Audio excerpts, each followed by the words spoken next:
pour des raisons pratiques, ce qu'on va proposer, c'est que les personnes en question restent à leur place, se lèvent, prennent le micro et donc ils auront chacun 3 ou 4 minutes de temps de parole. Je vais laisser Jacqueline introduire peut-être ou non, Jacqueline. Oui. Donc notre filière, n'est-ce pas, forêt, bois, industrie est en pleine évolution. C'est la commission forêt-industrie de l'ATIBT qui suit ces évolutions et qui cherche à anticiper sur les évolutions pour aider que ça conduise vraiment à la gestion durable des forêts et dans l'intérêt des membres de l'ATIBT. Et donc c'est pour cela que nous avons organisé cette session. Christophe, tu es bienvenu ici. Et donc la session en question donc, a été organisée par la commission Forêt et Industrie, je précise quand même parce qu'on va voir après, la précision est importante, Forêt et Industrie de la TIBT, et donc avec aussi Christophe Ducastel qui a participé donc, à la préparation.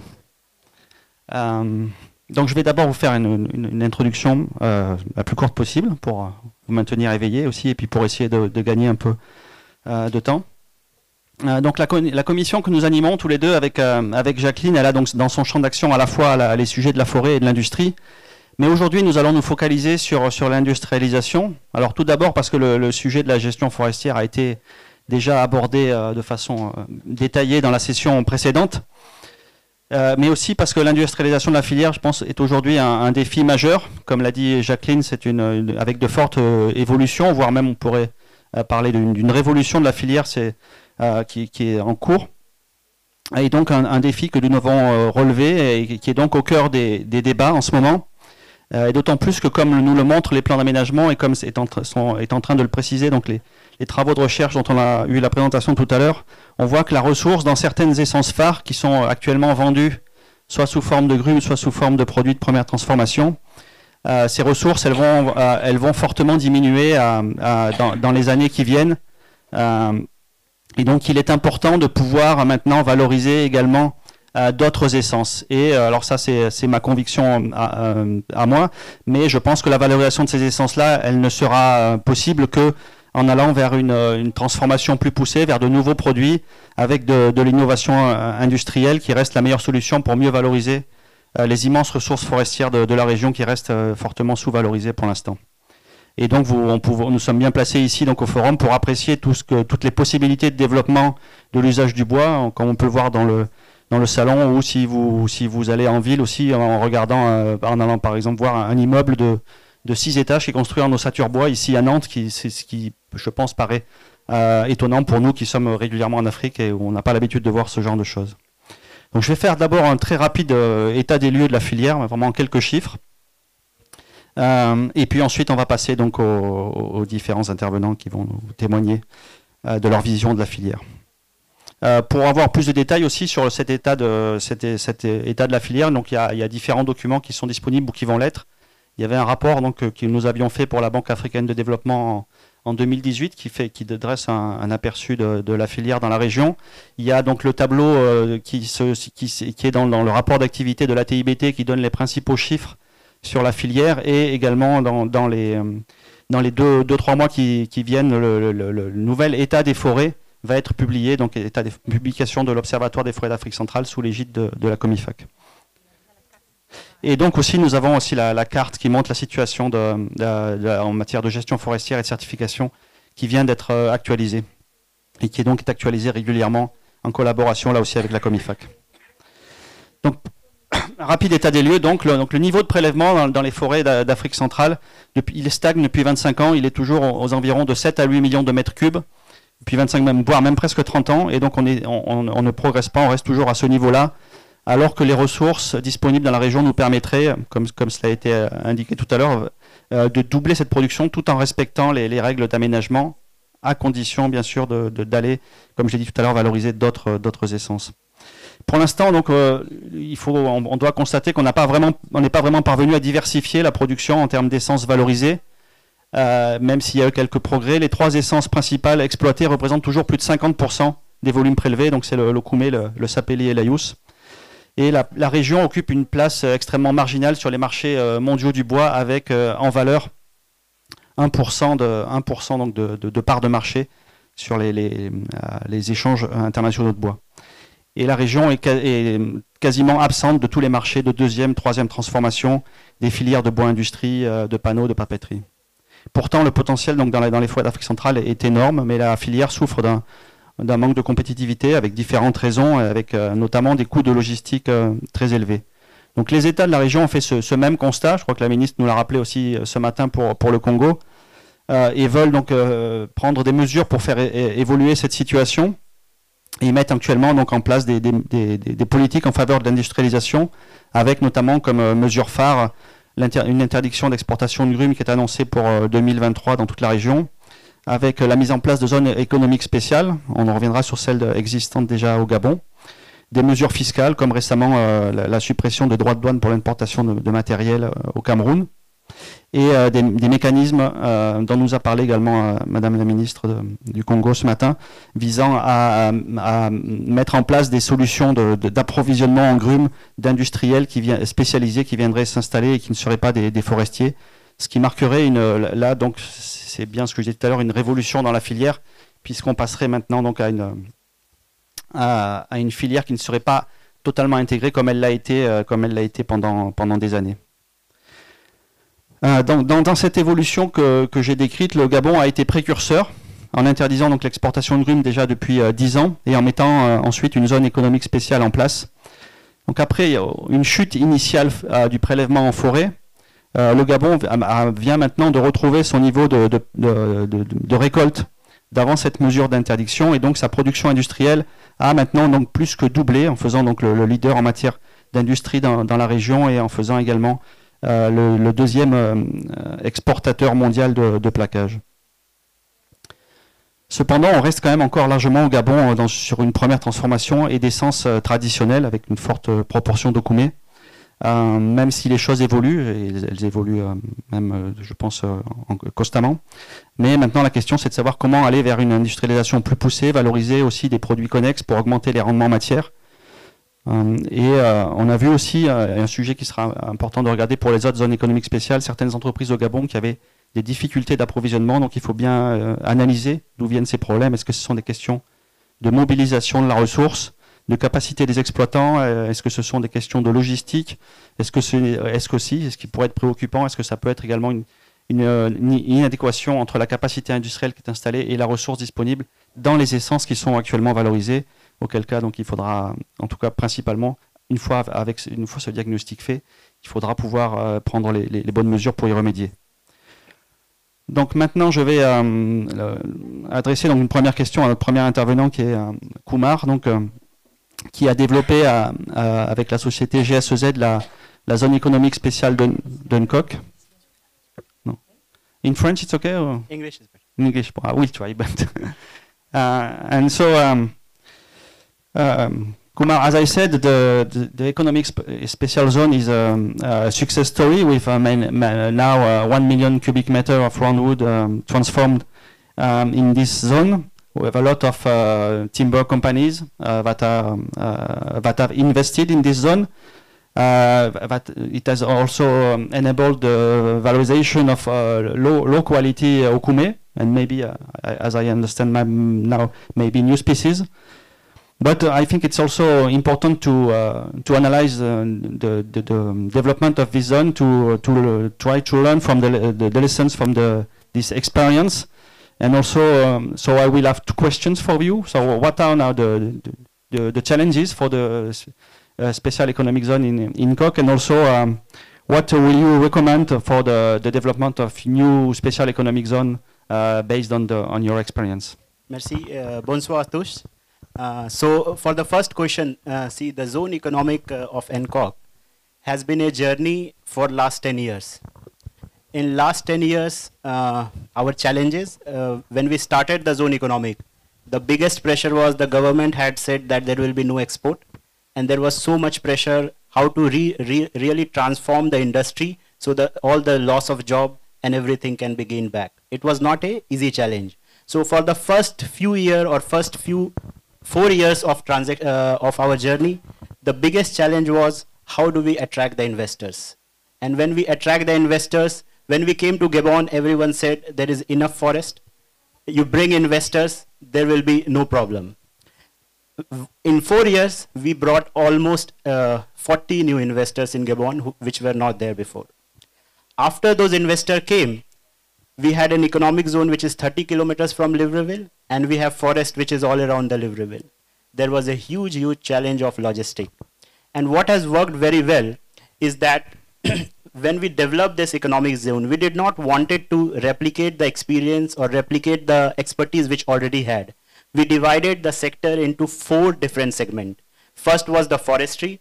So in forestry, Gabon had already big, enormous experience. So what we did, we only tied up a program with Tracer, where we ensured that all the timber which comes inside the economic zone has to be legal, has to be certified, so that when we export in different market, the reputation is there. And we did not do much.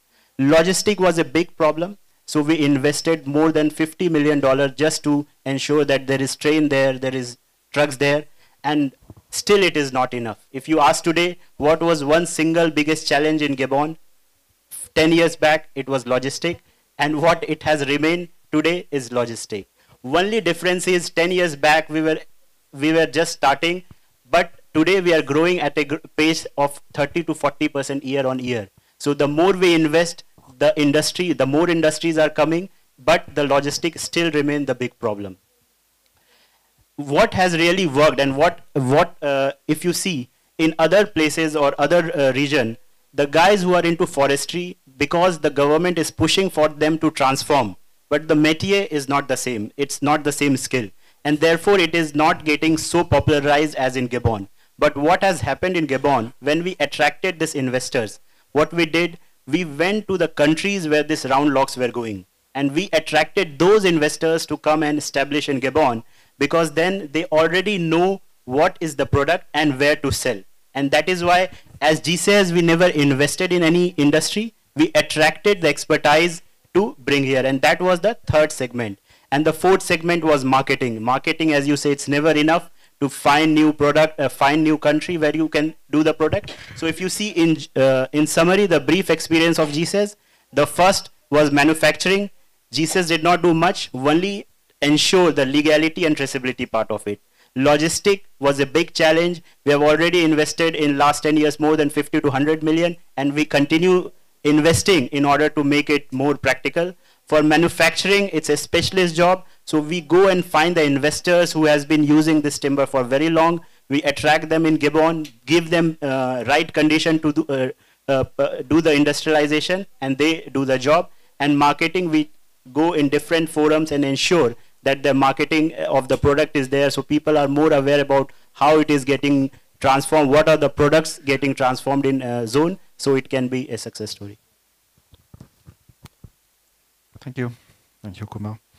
Et donc maintenant, nous allons rester donc toujours au Gabon avec une autre entreprise, donc l'entreprise Rougier Gabon, qui va être représentée ici par Eric Chezo, qui va se procurer un micro, qui peut venir ici aussi. Oui, d'accord. Voilà, et donc vous travaillez pour Rougier Gabon depuis des années, et votre entreprise a décidé donc maintenant de se focaliser principalement sur la gestion forestière, la production de grumes, ce qui peut sembler un peu surprenant au moment où on parle d'industrie. Vous avez donc vendu aussi une partie de vos industries, et maintenant par contre vous développez, je crois, fortement l'activité exploitation forestière, et vous avez passé des accords, des partenariats commerciaux pour la commercialisation de vos grumes avec des entreprises. Donc certaines sont dans la zone économique dont on vient de parler, et d'autres à l'extérieur. Donc je pense que c'est intéressant aujourd'hui d'essayer de comprendre pourquoi cette stratégie, et de comprendre comme ça cette diversité d'acteurs qu'il peut y avoir dans la filière aujourd'hui.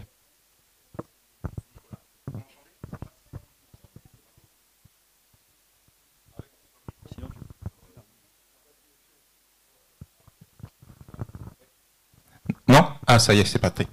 Bon, merci de me donner l'opportunité donc de faire part de notre expérience, de notre vie d'entreprise au Gabon. Donc effectivement, on est installé au Gabon depuis très longtemps, 1952, et avec effectivement depuis quelques années une révolution qui se passe dans le pays.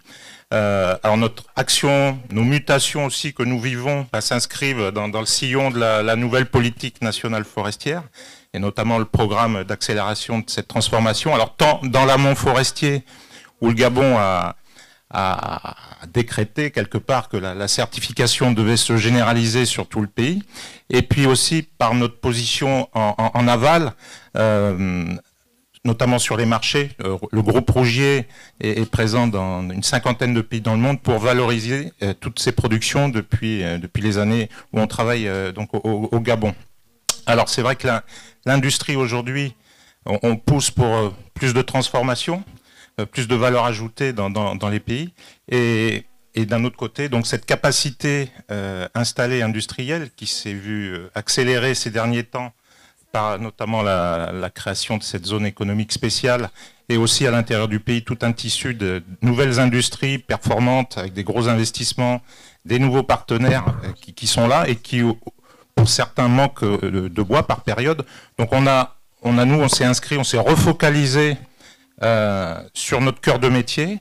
On gère aujourd'hui 4 concessions forestières pour 900 000 hectares environ, donc certifié FSC depuis 2008.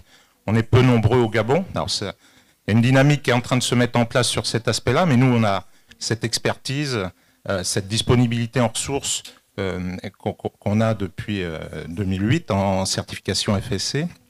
Et on est aujourd'hui orienté pour être un des leaders d'approvisionnement de ce tissu industriel et ainsi contribuer à un approvisionnement durable en bois issu de forêts gérées de façon responsable, avec tout un tas de valeurs qu'on prône et dans la droite ligne de la politique nationale forestière. Et on espère que derrière, d'autres opérateurs suivront pour que les produits made in Gabon qu'on se veut valoriser puissent aussi être portés sur les marchés avec l'image qu'elles méritent. Voilà. Aujourd'hui, on parlait de gestion forestière, d'impact sur notre exploitation. Alors c'est vrai que depuis 20 ans, 30 ans qu'on travaille dans ces forêts-là, clairement, on n'exploite plus de la même façon. Donc les pratiques ont changé. On y a mis de la RSE dans notre gouvernance au quotidien. On fait tout pour préserver l'environnement avec des méthodes EFIR appliquées, des taux de prélèvement optimisés en fonction des règles d'aménagement, une valorisation du capital humain, une préservation des intérêts aussi des populations qui vivent de ces forêts.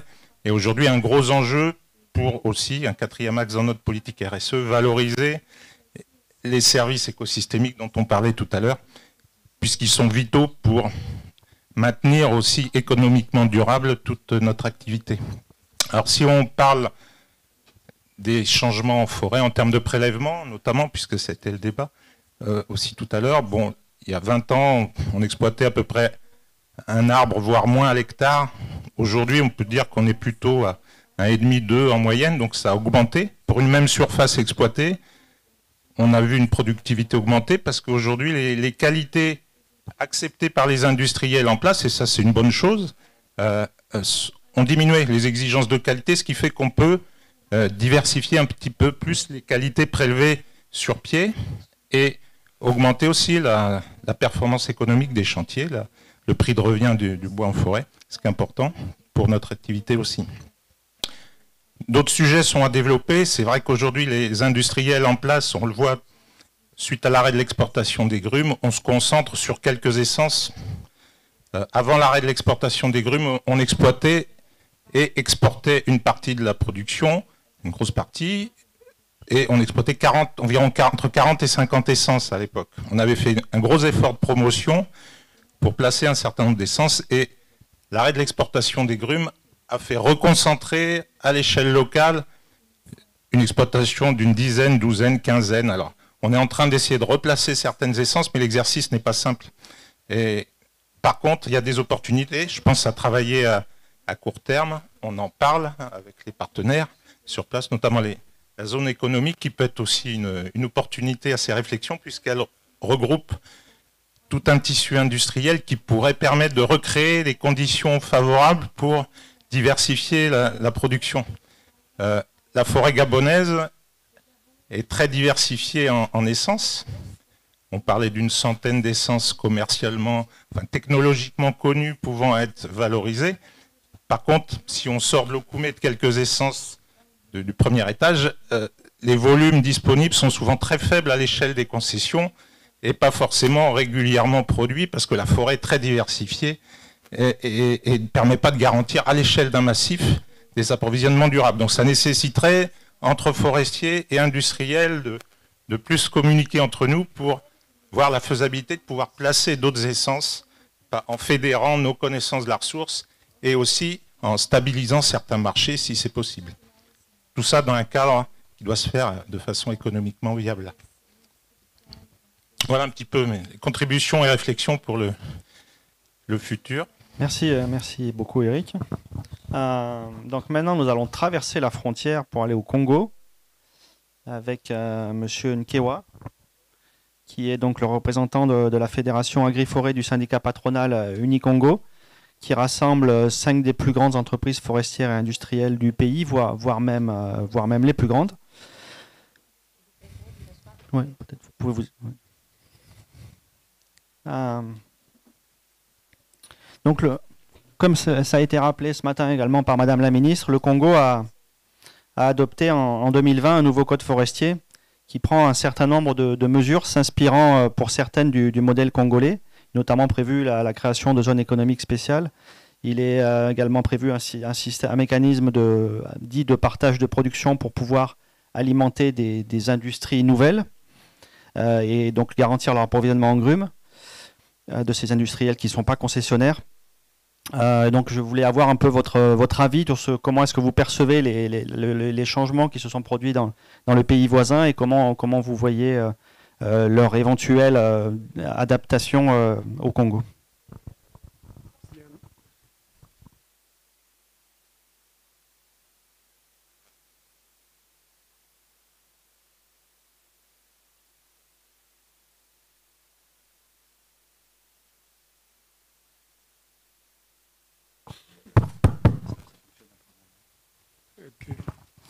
Mais merci beaucoup. Donc, je suis un ancien de l'administration forestière de la République du Congo et depuis 2 ans, je fais du conseil pour Unicongo. Unicongo, c'est l'Union patronale interprofessionnelle du Congo. C'est un syndicat des patrons forestiers qui compte 6 entreprises, CIB, IFO, Tanri, Mokabi, Likwala Timber, tous implantés dans le nord Congo, et il y a une qui est dans le sud, c'est Sikofor, société Sino-Congo.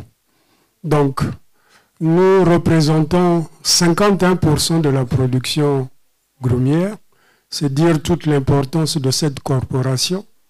Nous représentons également 54% des superficies ou des concessions forestières aménagées et 91% des concessions forestières certifiées. Donc on peut dire que nous sommes une corporation de sociétés vertueuses, prête à accompagner le gouvernement dans la gestion durable des forêts. Alors, en termes de transformation de bois, je voulais simplement rappeler qu'en 2000, il y a eu une loi, la loi 16-2000, c'était du 20 novembre 2000 portant code forestier qui avait été publié et qui a consacré, disons, une transformation poussée du bois, avec une disposition transitoire d'une transformation de 85% de la production grumière. Alors, aujourd'hui, quand on fait le point, on est autour de 50%. Il y a à peu près 6 ans, la barre était en deçà de 50% et depuis, on est passé au-delà de 50%, on est autour de 60%. Mais la particularité est qu'au niveau d'Unicongo, il y a des entreprises qui atteignent entre 70 et 80% de la production transformée, avec également des efforts de deuxième transformation, aboutage, moulurage, le cas de CIB, le cas de Likwala Timber et le cas d'IFO. Peut-être quelques contraintes à la transformation des bois, pour ne pas parler spécifiquement du Nicongo. Il y a la diversification des essences. L'essentiel de la production est orienté vers l'exportation, donc vous comprenez qu'il y a des exigences du marché international du bois, donc on ne peut pas aller comme on le veut vers une diversification des essences. Je me rappelle dans les années 2007, quand nous avions commencé le premier plan d'aménagement, c'était l'UFA Pokola.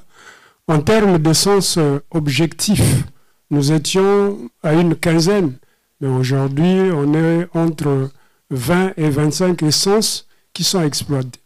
Il y a un effort de valorisation, mais naturellement, c'est un effort qui est faible puisqu'on est au-delà d'une centaine d'essences qui peuvent être commercialisées. Il y a aussi les investissements importants qui sont exigés en termes d'industrialisation. Il y a aussi des questions liées à la main-d'œuvre qualifiée.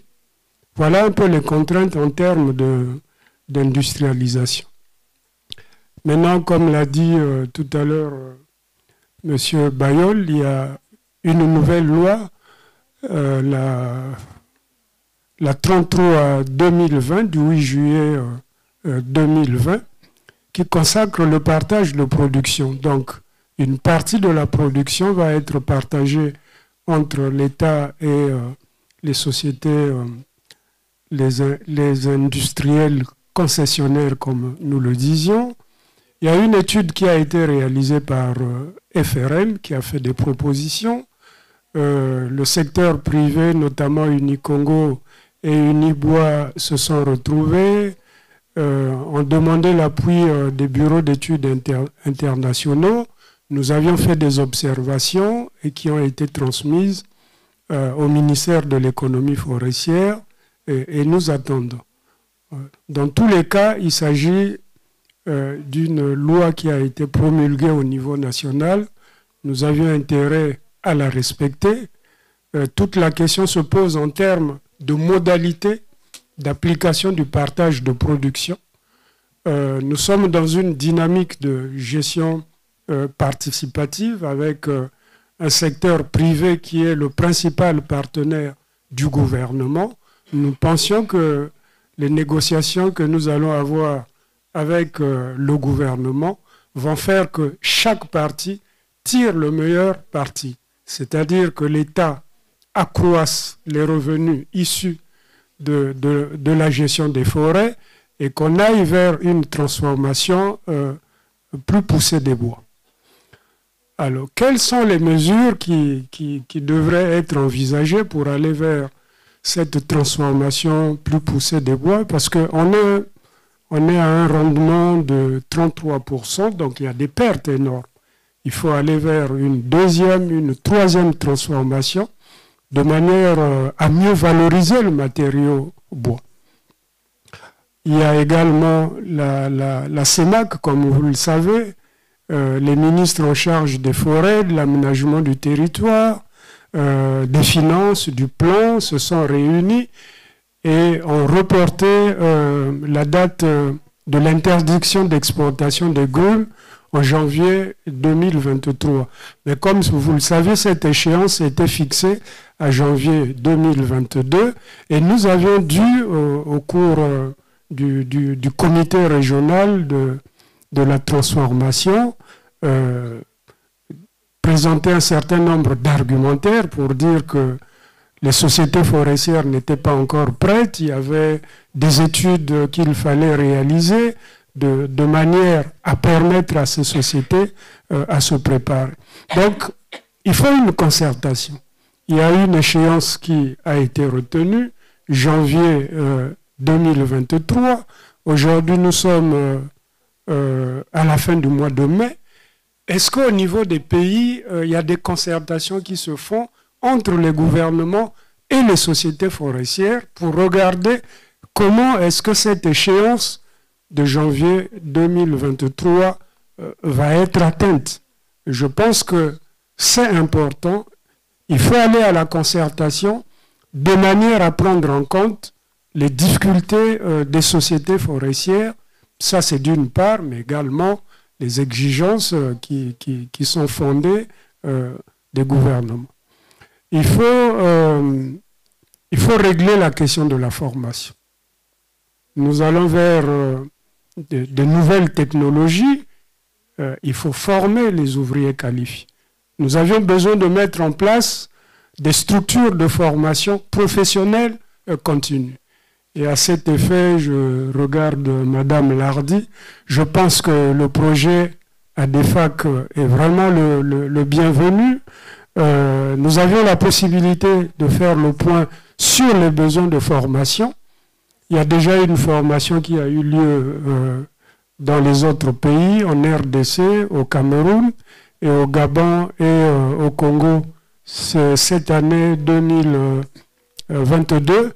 Mais malheureusement, les sociétés forestières n'ont pas pu participer à cette formation du fait que nous connaissons depuis quelque temps une crise de pénurie de carburant et vous comprenez que dans une situation comme ça, les directeurs généraux des entreprises sont préoccupés à la question de consolidation des stocks de gasoil, etc.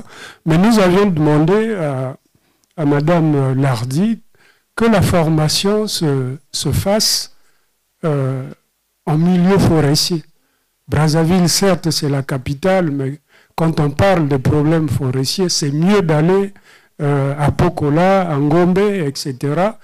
Et ça vous permet justement d'avoir les directeurs généraux à ces réunions. Parce que quand on leur demande de venir à Brazzaville, ben ça fait 24 heures pour descendre, 24 heures pour repartir, alors que si la réunion est organisée à Pokola et à Ngombe, ben, on part le matin, on arrive, on participe à la réunion et on repart. C'est quand même eux les gestionnaires des entreprises, c'est eux qui doivent prendre les décisions. Donc ça, c'est la question de la formation professionnelle continue, mais il faut inciter les entreprises à aller vers la transformation. Et donc, la fiscalité doit être incitative. Maintenant, la question que je pose, est-ce que pour aller vers une transformation plus poussée des bois, il faut passer par la mesure d'interdiction de bois? Voilà la question qu'on peut se poser. Et quand on fait le point, nous sommes en 2022, au Congo, on est autour de 50%. Bon, c'est une transformation faible et nous pensons que cette mesure d'interdiction d'exportation des grumes va impulser la transformation plus poussée du bois. Le seul problème, c'est de ne pas aller trop vite.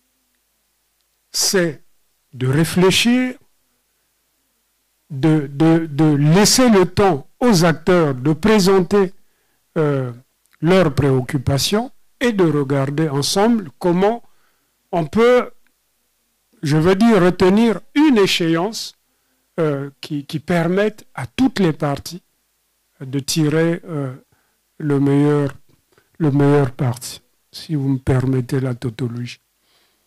Voilà, Monsieur Bayol, ce que je peux dire en ce qui concerne la République du Congo et particulièrement Unicongo, qui est le principal syndicat des sociétés forestières en activité au Congo. Je vous remercie.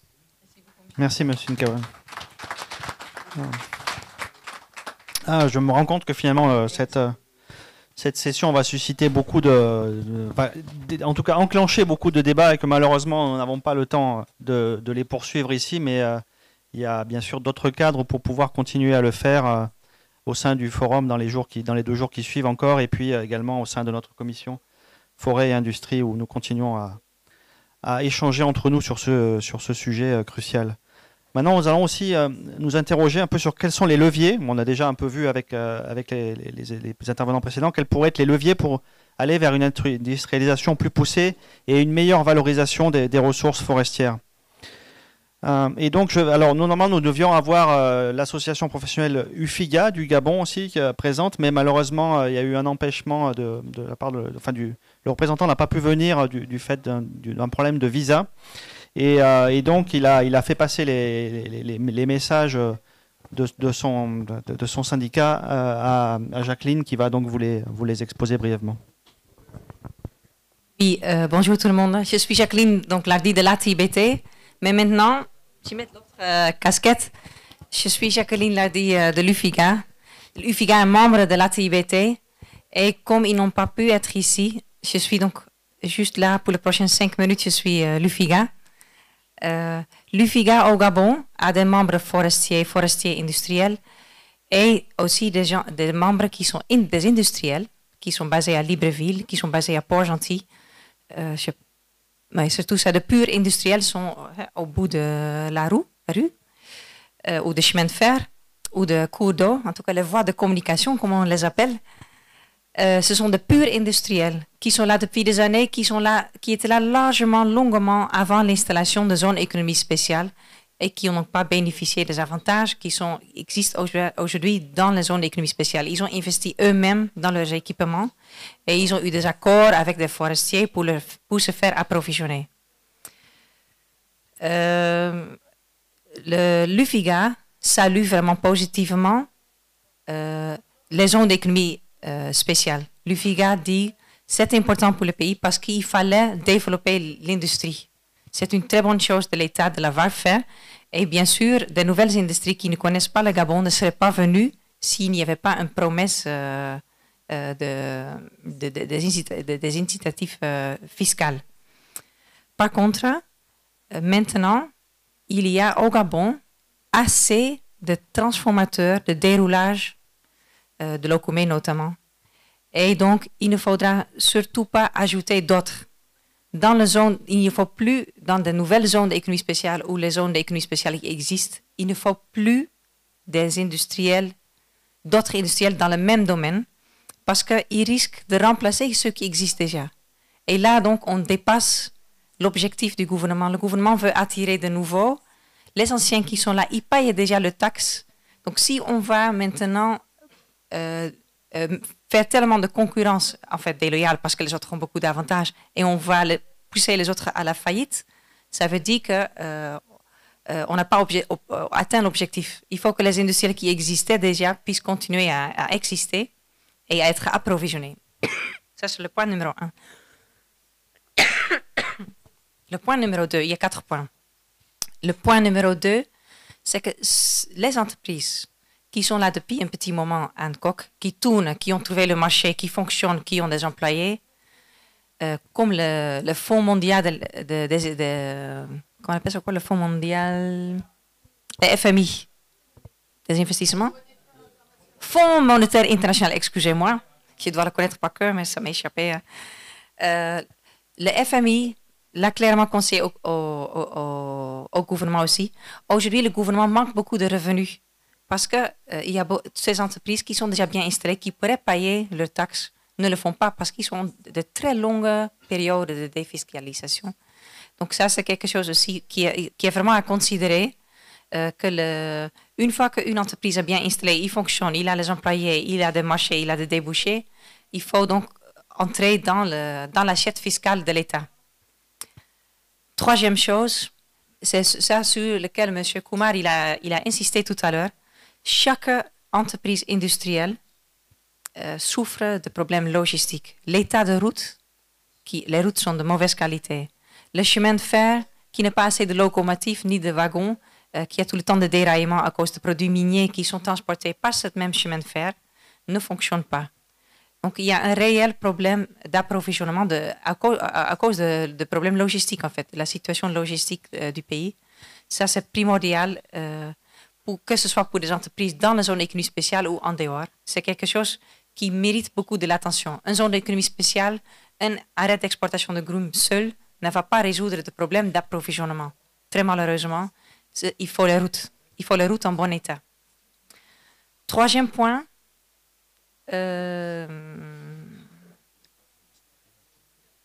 quatrième point, heureusement oui, parce que le troisième route c'était la route. Ouf, j'ai eu peur. Le quatrième point, il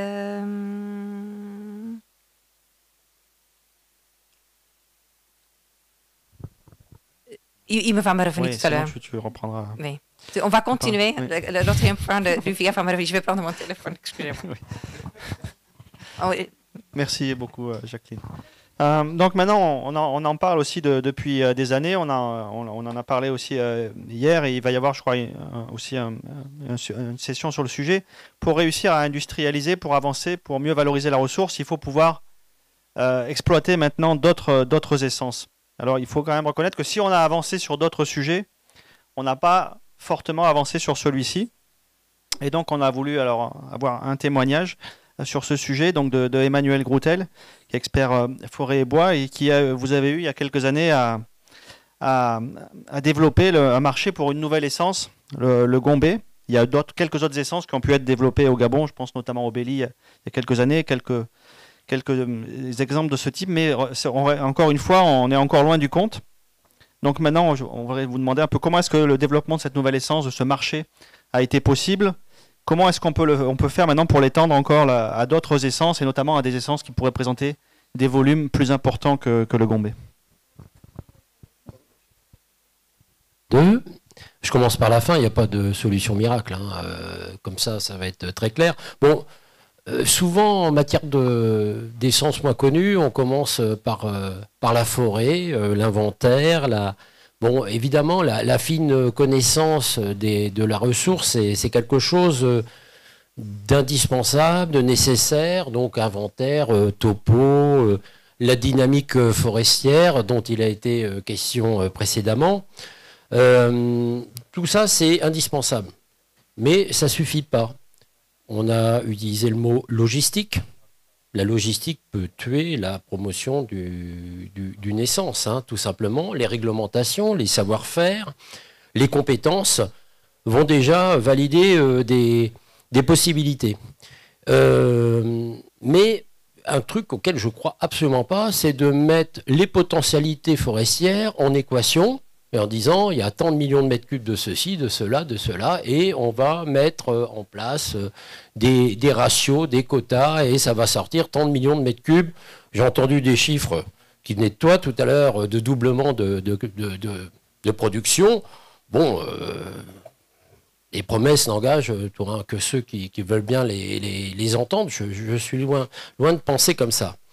Pour qu'une essence moins connue des marchés, parce qu'on les connaît, les essences, pour la plupart d'entre elles, fonctionnent, eh bien, il faut comprendre qu'on est dans un marché, et on est aussi dans la main invisible du marché, ou des marchés, qu'ils soient domestiques, interafricains ou internationaux. Il y a un moment donné. Et en fait, la promotion d'une essence, c'est juste une rencontre, un moment entre une capacité de produire le dit produit, et puis de la satisfaction client. On part toujours de la forêt pour aller finalement vers le produit. Eh bien, il est bon aussi de comprendre quelle est la satisfaction du client et comment on peut y répondre. Cette complémentarité des deux cheminements, elle me paraît indispensable. On reviendra dessus avec Jean Gérard tout à l'heure pour en parler.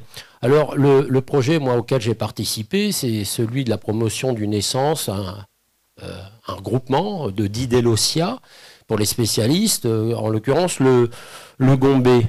En fait, il y avait une potentialité avec un besoin du marché, des validations techniques qui existaient ou qui est resté à valider, cette fameuse satisfaction du client. Qu'est-ce qu'on peut faire avec ce produit-là?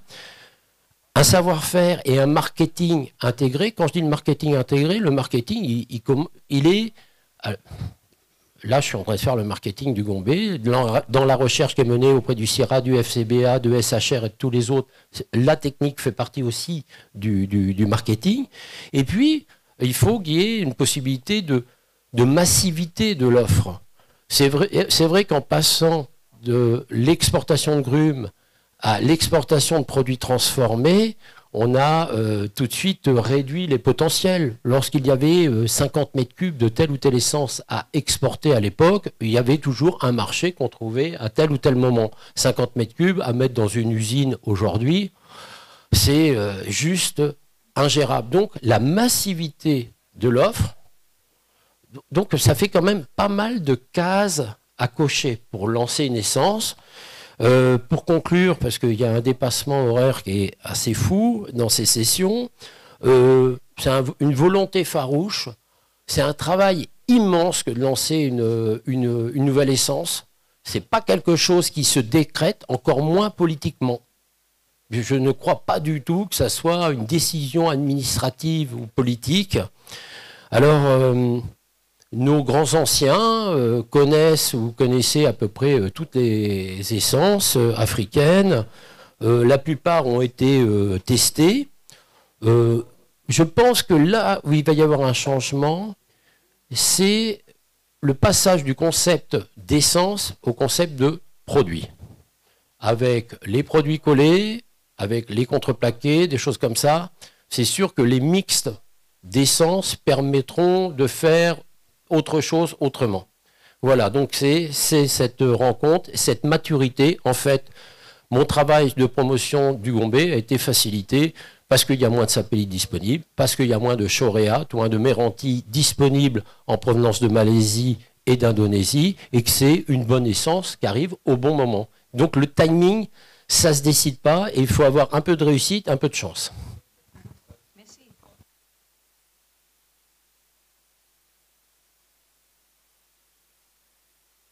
La chance, il faut la provoquer aussi. Bon, je maintiens toujours quand même qu'un doublement de prélèvement de grumes reste possible dans la région, mais on pourra en débattre ultérieurement. Alors maintenant, pour pouvoir assurer tout ce développement industriel, bien sûr, il faut de l'argent, il faut des sous, et donc on va se tourner vers l'AFD. Et je vais me poser une question assez directe à Christophe, en demandant est-ce que l'AFD est prête à appuyer cette industrialisation de la filière et comment ?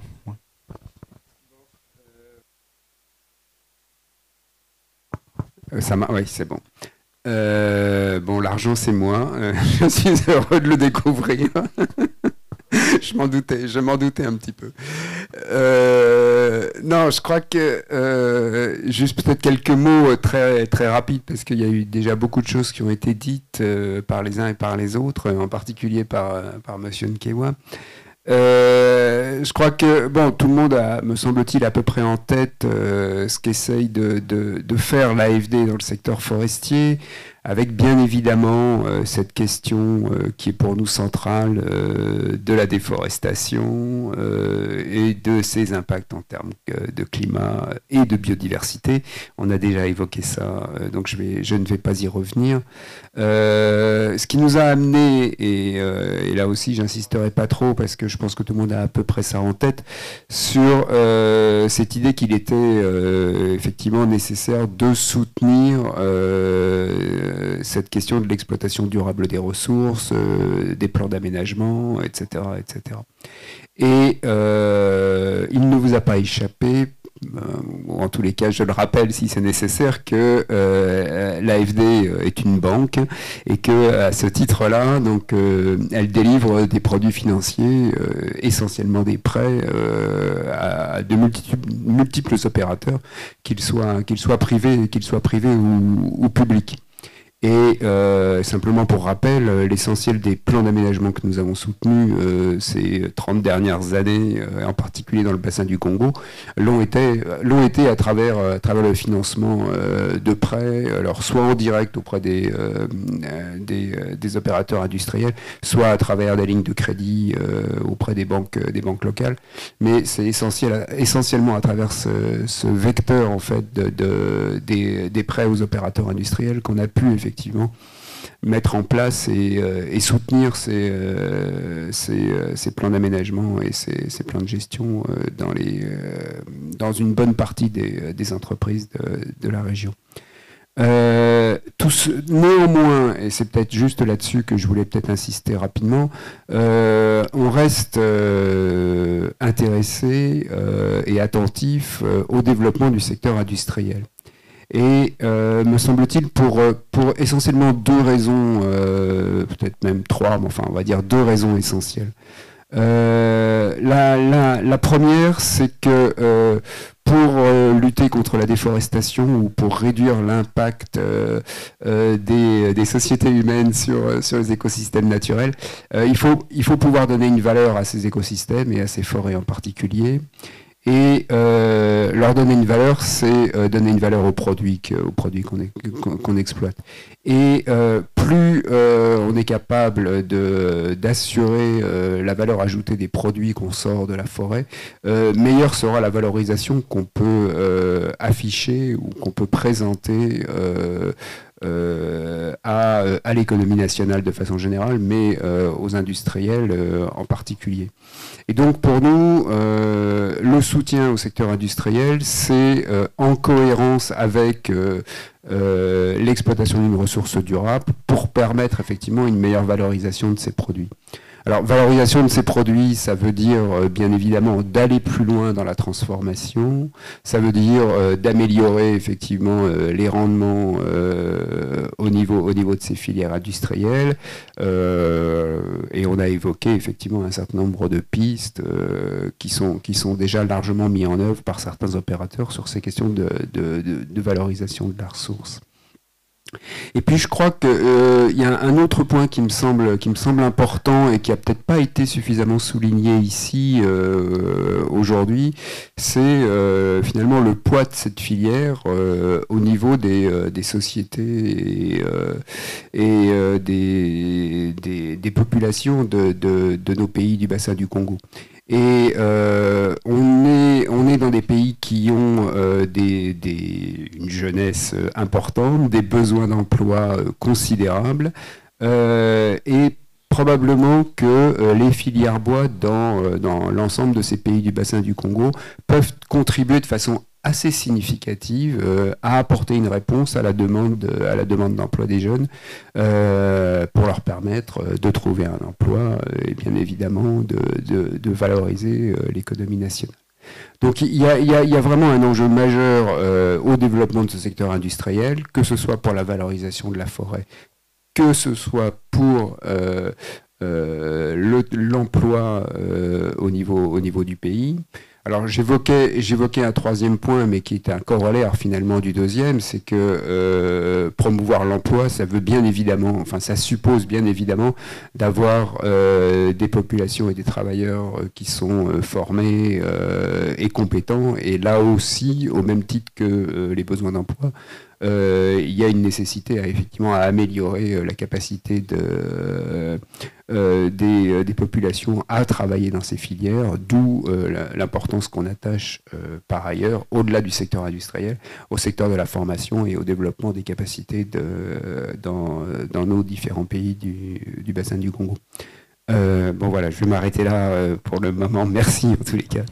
Merci Christophe. En tout cas, effectivement, le sujet de la formation, c'est maintenant le dernier des sujets qu'on va aborder avec deux intervenants. Alors, c'est Jacqueline qui va prendre le micro. On va essayer d'aller vite parce que je crois qu'on est très en retard. Tu pourrais juste avoir ton papier ? Merci. Juste ma petite casquette UFIGA encore. Le quatrième point, c'était bien sûr de continuer la promotion de la bonne gestion forestière et de la certification. C'était tellement évident que... Maintenant, je suis à TBT, Jacqueline Nardi. Donc, la TBT gère un projet financé par l'AFD pour développer une offre de formation continue. Donc, les entreprises trouvent souvent au village ou en villa où ils se trouvent des gens qui forment sur le tas. Ces gens sont formés, ils font le travail, mais il leur manque des compétences pour mieux faire le travail, pour avoir un meilleur rendement, pour développer de nouveaux produits, etc. Pour savoir gérer une nouvelle machine. Et donc, nous allons développer cette offre avec des formateurs africains en Afrique, parce qu'on a de très bons experts en Afrique.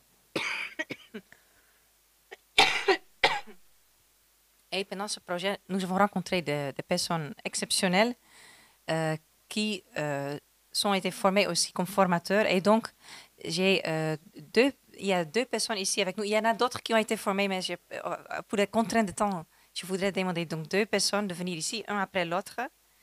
Monsieur Léonce Metseguet, est-ce que vous voulez venir ici, s'il vous plaît? Monsieur Léonce Metseguet, il a été formé dans la transformation du bois au Gabon. Il a d'abord travaillé dans l'industrie du bois, chez une entreprise que tout le monde connaît et qui s'est présentée ici, Rouget Gabon, dans l'usine de déroulage. Après, il est devenu enseignant et formateur dans la transformation du bois et il travaille au lycée technique d'OIM. Il a aussi été formé en Suisse, il a obtenu un master là-bas pour être vraiment formateur pour développer au Gabon une école supérieure du bois, comme on l'a ici, l'école supérieure du bois à Nantes. Mais malheureusement, cette école n'a pas encore été mise sur pied. On ne va pas entrer dans le détail pourquoi ça n'a pas été mis sur pied, mais le gouvernement du Gabon, dans le cadre de zone d'économie spéciale, investit beaucoup dans des centres de formation avec l'aide de partenaires au développement comme la Banque mondiale, la Banque africaine de développement, l'Exim Bank qui vient de la Chine. Et donc, il y a de très jolis centres de formation maintenant, de bâtiments énormes. Alors, qu'est-ce qu'il faut faire pour que maintenant que ça répond au secteur privé? Qu'est-ce que sont les défis maintenant, ou les leviers pour les centres de formation pour pouvoir former du personnel et notamment pour pouvoir participer aussi dans la formation professionnelle continue? Merci pour l'opportunité qui m'est offerte ce jour de parler de la formation professionnelle. En effet, je suis un acteur de la formation professionnelle au Gabon. J'ai déjà eu à bénéficier de certaines formations. Donc, comme nous l'avons entendu tout à l'heure, la zone économique spéciale d'Ongkok est mise en place, elle fonctionne. Il y a des entreprises qui sont là, il y a des emplois qui ont été créés et ces emplois ont besoin d'être soutenus par des formations qualifiantes. Bon, il se trouve que le secteur forêt-bois a souffert longtemps d'un manque de main-d'œuvre qualifiée, parce que les structures de formation qui étaient au Gabon ne présentaient pas des offres de formation qui cadrent avec les activités de la forêt-bois. Donc de nos jours, les choses semblent évoluer grâce à la création de 2 centres de formation qui sont actuellement opérationnels en Angkok. Mais il se pose la grande problématique des leviers qui peuvent concourir au bon développement de ces centres de formation. Et de cette grande problématique, il y a les problématiques de l'adéquation formation-emploi, les problématiques de l'implication des professionnels des entreprises dans la formation et aussi la problématique même de la gestion, d'une gestion optimale de ces centres de formation parce que on n'a pas toujours la possibilité dans notre pays d'avoir les gens qu'il faut à la place qu'il faut. Donc du coup, pour ce qui est de la première problématique, l'adéquation emploi, il est important de nos jours d'aller vers l'approche par compétence, c'est-à-dire favoriser à ce qui est enseigné dans les établissements de formation soit compatible aux activités professionnelles. Donc, jusqu'à ce jour, cette politique n'a pas toujours eu son effectivité au niveau du Gabon. Il y a des démarches, des négociations, des réformes qui sont en cours, mais c'est très important que le secteur forêt-bois comprenne que nous avons besoin de mettre cette politique en musique. C'est aussi important dans la mesure où aujourd'hui, nous sommes dans le bassin du Congo qui devient un enjeu mondial. C'est un tout petit peu gênant de savoir que les populations locales qui doivent bénéficier de ces forêts-là n'ont pas toujours les connaissances qu'il faut, les notions qu'il faut pour ce qui est de la gestion durable des forêts.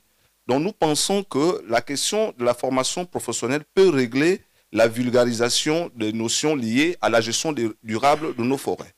Donc c'est pourquoi l'adéquation formation-emploi constitue un élément du levier de développement des centres qui sont mis en place, mais nous pouvons aussi parler de l'implication des professionnels des entreprises. Parce que jusqu'à nos jours, nous sommes restés figés au système classique de formation où l'État s'occupait de tout. Et ça n'a pas toujours permis à ce que ces États soient au fait des activités professionnelles. Et d'une certaine manière, ce système a encouragé le chômage, parce que les gens étaient formés, soit en deçà, je peux dire, des compétences qui sont disponibles dans les entreprises. Donc, il est important aujourd'hui que les industriels et les forestiers comprennent que leur implication devient indispensable dans les questions de la formation professionnelle afin de bien accompagner aussi la politique de l'emploi. Parce que nous pouvons créer des entreprises, nous pouvons créer les emplois, mais si ces emplois ne sont pas soutenus par une main-d'œuvre qualifiée, ça va être compliqué. Donc, il y a aussi le problème de la gestion des centres de formation. Ce n'est pas toujours évident de trouver des bons managers qui soient à même de favoriser la promotion et la vulgarisation, vraiment d'encourager l'implication des entreprises dans les questions de la formation professionnelle. Ce qui fait que lorsque nous avons un bon centre, peut-être les bons enseignants, si on n'a pas un bon gestionnaire d'établissement, il va réduire le fonctionnement du centre à un système classique où il forme pour former. Il met les professionnels des entreprises à l'écart. Donc nous sommes là. Je pense que les instances telles que l'Agence française de développement peuvent aussi penser comment soutenir la question de la formation professionnelle dans nos États. Voilà un tout petit peu ce que je peux dire par rapport à la formation professionnelle au Gabon. Merci. Merci beaucoup. Merci beaucoup, Léon. Effectivement, c'est une des ingrédients de ADFAC. Pardon, il est allumé, mais il fallait juste l'activer. D'accompagner les entreprises à mieux identifier et exprimer les compétences dont ils ont besoin. J'ai un bon scieur, mais il ne sait pas optimiser le rendement, il ne sait pas lire la qualité ou j'ai un bon masticotomie, il ne coupe pas aux bons endroits, j'ai trop de pertes. Il faut qu'on sait exactement quelles compétences manquent pour quel poste de travail. Et c'est une des besoins. Pour la formation initiale, n'est-ce pas, on en avait parlé hier, le besoin de places de stage, parce que pour bien apprendre le métier, il faut une place de stage dans une entreprise. Donc, les échanges avec le secteur privé sont essentiels. Je voudrais appeler une deuxième personne. C'est Sa Majesté Mvondo, chef traditionnel. Oui, venez s'il vous plaît. Oui, vous voulez rester là? Oh. Chef traditionnel au Cameroun, dans le sud du Cameroun. Il est aussi président du réseau des chefs traditionnels du Cameroun ou de l'Afrique centrale? De l'Afrique. De l'Afrique. Et à travers ces fonctions, il intervient maintenant pour une nouvelle gestion de 4 forêts communautaires. Ces forêts communautaires souhaitent, comme alternative d'un système de fermage avec une grande entreprise, ils souhaitent prendre en main eux-mêmes la gestion des forêts et comme ça mieux approvisionner le marché local pour les entrepreneurs locaux. Donc c'est une chaîne de production de A à Z, depuis la forêt jusqu'au produit. C'est ça l'objectif de votre initiative. Et donc je voudrais vous demander, qu'est-ce que sont selon vous les avantages de gérer vous-même la chaîne d'approvisionnement et de quelle formation les membres dans la chaîne là auront besoin? Merci beaucoup. Juste un rectificatif pour dire que je ne suis pas le président des chefs traditionnels d'Afrique. Le président du Conseil panafricain des chefs traditionnels d'Afrique est le roi de Ndaye, Sa Majesté Dada, qui est le vice-président de l'Assemblée nationale du Bénin. Je suis le président du RECTRAD, le réseau des chefs traditionnels d'Afrique pour la gestion durable de la biodiversité et des écosystèmes de forêt. C'est ça ce titre. Il faut bien faire la différence. C'est un réseau dans un domaine bien précis au sein du Conseil panafricain des chefs traditionnels. C'est parce qu'en Afrique centrale, nous avons le réseau des parlementaires, le REPA, nous avons le réseau des jeunes pour les écosystèmes, le REGEFAC, nous avons le réseau des femmes et nous avons le RIFEAC, le réseau des institutions.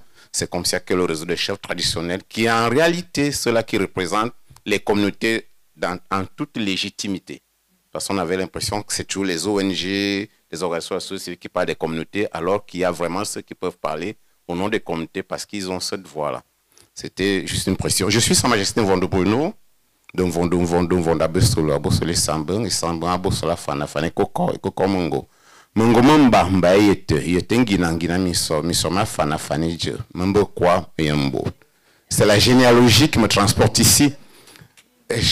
C'est important parce que je fais cet arbre généalogique parce que pour la première fois, j'ai eu à prendre l'avion en première classe parce qu'il vient parler du bois. Le bois au sein des forêts où nous ont laissé nos ancêtres. Merci à tous ceux qui nous ont invités. C'est un plaisir pour nous de prendre la parole pour parler des forêts communautaires, de leur implication dans la gestion de la ressource et pour surtout dans les petits métiers qui sont faits. Il faut dire qu'ici, que nous avons constaté, et la loi camerounaise a beaucoup de faveur en ce sens, parce qu'on dit au Cameroun que la loi forestière est en avance sur la loi administrative pour ce qui est de la décentralisation. Parce qu'au Cameroun, depuis 1994, il a été décidé dans la loi forestière que les communautés auront leurs forêts, c'est ce qu'on appelle les forêts communautaires, les communes auront leurs forêts, c'est ce qu'on appelle les forêts communales, et les industriels auront leurs forêts, c'est ce qu'on appelle les concessions forestières, les UFA et autres. Il y a aussi les ventes de coupe pour bien d'autres. Ça veut dire qu'au Cameroun, en termes d'exploitation forestière, il y a tous ces compartiments où chacun se retrouve dans son domaine. Et s'agissant donc des communautés, on s'est rendu compte que partout où il y a l'exploitation forestière, c'est là-bas qu'on retrouve les sociétés les plus pauvres. Je suis dans la forêt, ici je suis un peu beau comme vous voyez, c'est pas surtout les grumes. Je suis convaincu, mais c'est beaucoup d'autres choses environ. Mais il faut comprendre qu'il y a un effort qui est fait de par certaines exploitations forestières. Il y a Palisco dans la salle, il faut reconnaître le travail qui est fait au niveau de l'Est, à Mindourou et bien d'autres. Il y a, bon, je ne voudrais pas les citer tous ici, mais il faut reconnaître qu'il y a un travail profond qui est fait par certaines entreprises ici depuis qu'il y a la certification pour davantage voir dans quelle mesure avoir le développement de les communautés. Mais nous nous sommes rendus compte que les communautés ne sont pas développées parce qu'elles-mêmes ne maîtrisent pas le processus, parce qu'elles-mêmes ne sont pas impliquées. Et pour être impliquées, il faut qu'en réalité, elles-mêmes portent le processus dans les différents segments de la chaîne de valeur. C'est dans ce sens que nous nous sommes dit, voilà, il faut penser à former ces communautés. Et c'est pour ça que nous avons eu l'auguste bonheur de faire la rencontre d'ADEFAC. ADEFAC qui nous permet justement de renforcer les capacités des communautés pour qu'elles puissent maîtriser en réalité tous les métiers et petits métiers qui sont dans le processus de l'exploitation forestière. À partir de l'inventaire, jusqu'au cubage, jusqu'au transport et tout ça, les communautés doivent le maîtriser. Et au sein des communautés, c'est plus grave parce qu'à ce niveau, la communauté elle-même doit gérer sa forêt. Même si elle peut avoir un contrat avec un particulier pour l'aider à le faire, il faut qu'elle-même puisse maîtriser. Et on s'est rendu compte qu'aujourd'hui, on a pu avoir un contrat, un partenariat avec le Conseil régional du Sud. Et le Conseil régional a pu mettre un minimum de moyens aux communautés, puisque les forêts, on parle des forêts communautaires, mais on a compris qu'à un moment donné, en réalité, les forêts communautaires, il n'y en a pas pour les communautés. Il y a les forêts communautaires des industriels, il y a les forêts communautaires des élites, il y a les forêts communautaires des organisations de la société civile, mais il n'y a pas vraiment les forêts communautaires des communautés, parce que la forêt communautaire appartient à celui-là qui a mis un peu de moyens pour qu'on puisse avoir ses papiers. Mais aujourd'hui, avec le travail qu'on est en train de faire avec ADEFAC, il y a eu une première formation. On s'est rendu compte que les communautés elles-mêmes peuvent porter le processus parce qu'elles maîtrisent toute la chaîne de valeur. Dans chaque segment, on peut avoir au sein de la communauté quelqu'un qui peut faire le travail que d'autres viennent faire en lieu et place de la communauté. Et ça permet ainsi non seulement de créer des emplois au sein de la communauté, là où il y a la forêt communautaire, mais aussi de développer des richesses au sein de cette communauté. Voilà les deux éléments que nous pouvons ressortir ici et dire que les défis que nous avons aujourd'hui, c'est qu'au niveau du Cameroun, on a sorti le CIGIF 2, qui est en fait un défi à géoréférencier toutes les forêts qui sont en exploitation au Cameroun. Or, les forêts communautaires n'ont pas assez de ressources pour faire ce géoréférencement. Nous étions en train de discuter pour voir dans quelle mesure on ira voir monsieur le ministre pour lui dire qu'attention, les industriels, c'est beaucoup de milliards. Les communautés, c'est des menus frétins. Il faut pas qu'on nous impose cela. Le deuxième grand défi ici, c'est qu'il y a plusieurs écoles de formation qui faisaient, quelqu'un l'a dit au Gabon, qui font une formation qui ne pousse pas les réalités locales. Vous n'allez pas avoir dans une école où on fait la formation en bois, qu'on apprenne aux gens à faire les petits métiers, par exemple à l'abattage, par exemple à l'inventaire. Vous allez plutôt vous rendre compte qu'on a dans les communautés, non pas des abatteurs, mais des coupeurs de bois. Non pas des scieurs, mais des découpeurs de bois. Ça crée beaucoup de problèmes. Et on voudrait donc qu'à l'intérieur des sections artisanales et rurales, il y ait justement cette formation qui épouse les véritables besoins, que dans les collèges d'enseignement technique, industriel et commerciaux, qu'on ait ces sections, que dans les lycées techniques, qu'on puisse avoir ça, et c'est ce qui est en train d'être fait aujourd'hui, au lieu d'avoir des formations qui ne poussent pas les réalités locales. Nous avons aussi un partenariat avec Trafic, peut-être faut le dire ici, qui permet aux communautés de maîtriser les lois et la réglementation pour ce qui est de l'exploitation du bois, afin d'assurer un bois légal qui sorte des différentes communautés. Et c'est dans ce sens que nous étions au Congo la semaine dernière. Nous sommes partenaires de ce projet avec d'ailleurs le RIFEC aussi, parce que à des facs, parce que justement, il faut que la communauté puisse maîtriser la loi, qui lui dise attention, voici les normes qu'il faille respecter pour aller un peu plus loin. Ce travail, on l'avait même déjà commencé avec M. Nkei, qui est dans la salle. Et il faut dire ici que c'est par là que nous avons aussi des moyens de faire des plaidoyers pour influencer les décideurs. Car le réseau des chefs traditionnels a cet avantage que derrière chaque décideur, il y a un chef traditionnel qui est son père. Il y a plusieurs décideurs qui sont des ministres membres du gouvernement et même au plus haut point de l'État. Ça permet que le plaidoyer qui est fait par les chefs traditionnels, lorsqu'il est bien mené, avec une étude bien faite, avec l'appui du secteur privé, avec l'appui des organisations civiles, avec l'appui de la recherche, avec des arguments de massue qui permettent de montrer l'intérêt gagnant-gagnant des uns et des autres, on puisse avoir raison et qu'on permette à l'administration d'épouser nos points de vue. Merci beaucoup pour le temps que vous nous avez donné ici.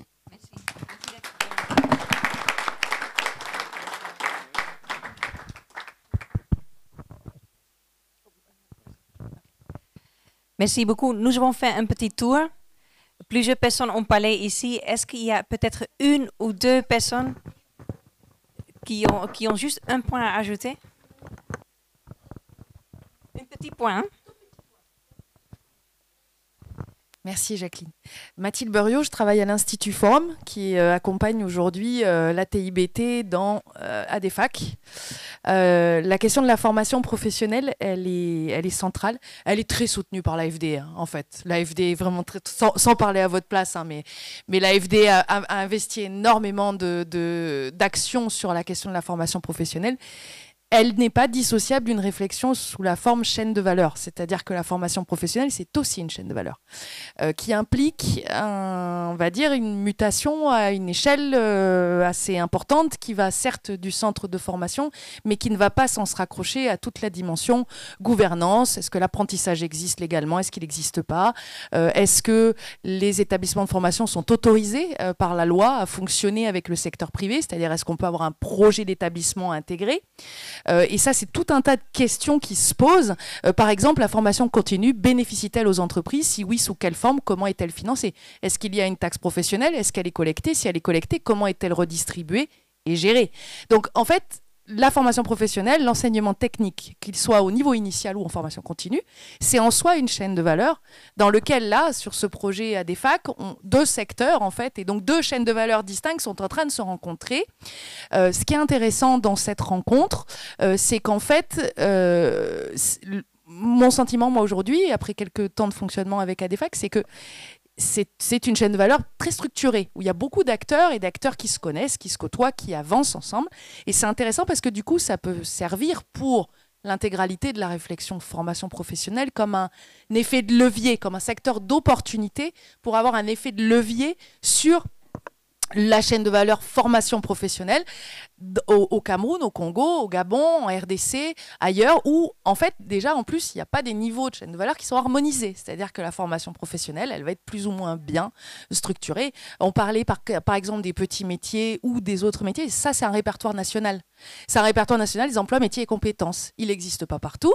Il est par exemple, on l'a accompagné nous en RDC avec des débuts sur Kinshasa pour faire monter un répertoire national avec des commissions ad hoc qui sont capables d'évaluer la fiabilité des formations professionnelles. C'est-à-dire, est-ce que quand je forme un sieur au Gabon, dans un coin du Gabon, est-ce que celui qui sort du centre de formation qui est à 500 km, c'est le même ou c'est pas le même? Est-ce qu'il a les mêmes compétences ou il les a pas? Est-ce qu'il y a des normes, des standards dans les filières? Donc, il y a derrière cette question de la formation, il y a une complexité sur la longueur de la chaîne qu'il est intéressant, au travers d'ADEFAC, d'utiliser comme effet de levier pour aller vers, on va dire, des expériences pilotes majeures. Et je rajouterai juste un point par rapport à ça. Ce qui est intéressant aussi, je travaille avec un mouvement international qui s'appelle World Skills, qui est ce mouvement qui organise les Olympiades des métiers et qui aujourd'hui cherche à faire une passerelle avec ADEFAC par mon intermédiaire, mais on en parlera à un autre moment. Mais c'est la place de l'excellence, c'est-à-dire que on réfléchit sur la question de la transformation, la valorisation. La formation professionnelle, c'est aussi un levier de valorisation très fort au travers de la pratique de l'excellence, qui n'est pas très présente aujourd'hui sur le continent africain d'une manière générale, mais qui mérite d'être creusée.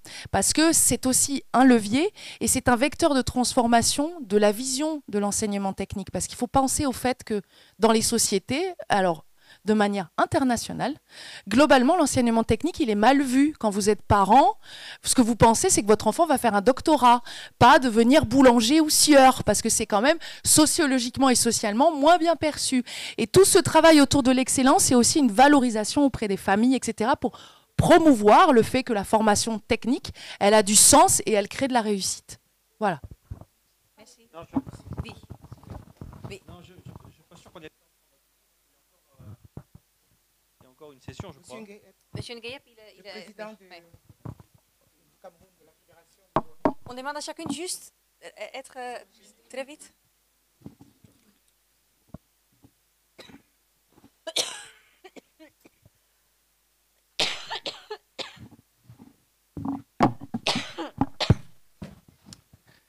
Bonjour, je suis M. Ngueyep, président du groupement La Filière Bois du Cameroun. Justement, je ne veux pas revenir sur ce que mes prédécesseurs ont dit parce que nous sommes tous dans le bassin du Congo. Mais je voudrais dire que le Cameroun fait partie de l'un des pays qui a une loi forestière qui date des années 1930. Et sans exagérer, le Cameroun a été l'un des premiers pays, sinon le premier, à s'arrimer juste après la convention de Kyoto. Donc le Cameroun est quand même assez en avance par rapport aux lois forestières. Mais je reviens sur l'interdiction des grumes. C'est une décision politique prise au niveau de la CEMAC. Et généralement, les politiques, ils prennent des décisions, ils attachent souvent la charrue avant les bœufs. Parce qu'ils ne sont pas sur le terrain. Parce qu'ils n'associent pas les professionnels dans la prise de décision en amont. Et ça fait problème. Parce que l'interdiction de grumes au niveau du Cameroun date de plus de 25 ans. Mais il faut dire qu'au Cameroun, l'exportation de grumes ne concernait qu'un type d'essence qu'on appelle les essences de promotion. C'était des essences qui, transformées, ne pouvaient pas être compétitives sur le marché. Donc, jusqu'à maintenant, c'était des marchés, des essences de promotion. Il y en a qui ont quand même évolué, comme le Tali, mais pas beaucoup. Or, nous avions, dès lors que la CEMAC, puisque la CEMAC, c'est une organisation de la sous-région, les lois de la sous-région prises par sont supranationales, dès le lendemain, le groupement La Filière Bois a saisi le gouvernement du Cameroun, a saisi notre ministère de tutelle.